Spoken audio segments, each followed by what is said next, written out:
రావాలి. యేసు ప్రభు భూమి మీద నిలబడి ఉన్నాడు. ఆయన దగ్గరికి దిగి వస్తే ఆయన నిన్ను ఆశీర్వదించడం మొదలు పెడతాడు.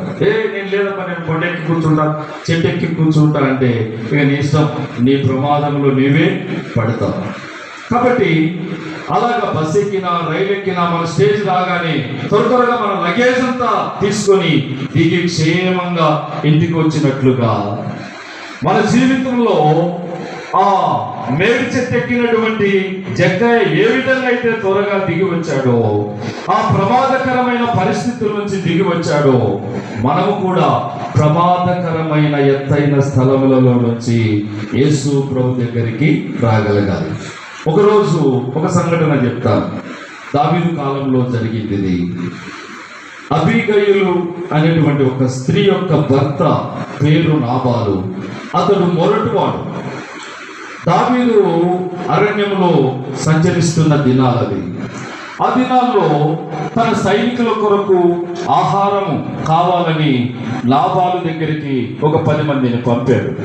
అక్కడికి వెళ్ళిన తర్వాత అవన్నీ చేయడానికి అవన్నీ కావాలని అడిగినప్పుడు నాబాలు దావీదును రకరకాలుగా దూషించాడు.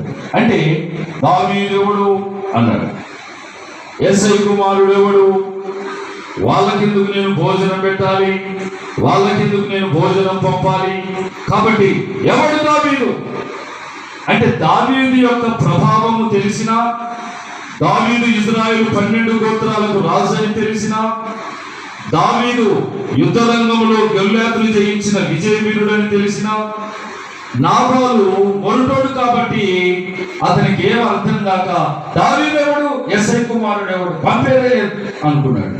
సరే, మొత్తానికి ఆ వెళ్ళిన 10 మంది ఆ వార్త తెచ్చి, అయ్యా నాబాలు దగ్గరికి వెళ్ళాము, అతడు ఒక గొప్ప ధనవంతుడుగా ఉన్నాడు, మంచి వ్యవసాయం చేస్తూ మంచి పంటలు పండిస్తున్నాడు, కానీ అతని దగ్గరికి వెళ్ళి ఆహారం అడిగితే దావీదు అడిగిన 6 రకాలైన ఆహారాలు అడిగాడు దావీదు.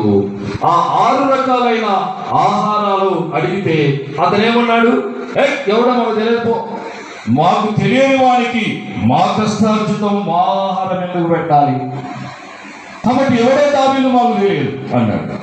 ఇక దావీదుకు ఎంత కోపం వచ్చిందంటే నాబాలుకున్న కలిగిన సమస్తమంతా నాశనం చేయడానికి దాదాపుగా 400 మంది సైన్యముతో నాబాలు ఇంటి మీదకి మరి వెళ్తున్నాడని భార్యకు తెలిసి భార్య ఏం చేసిందంటే ఆమె త్వరపడి ఏం చేసింది, త్వరపడి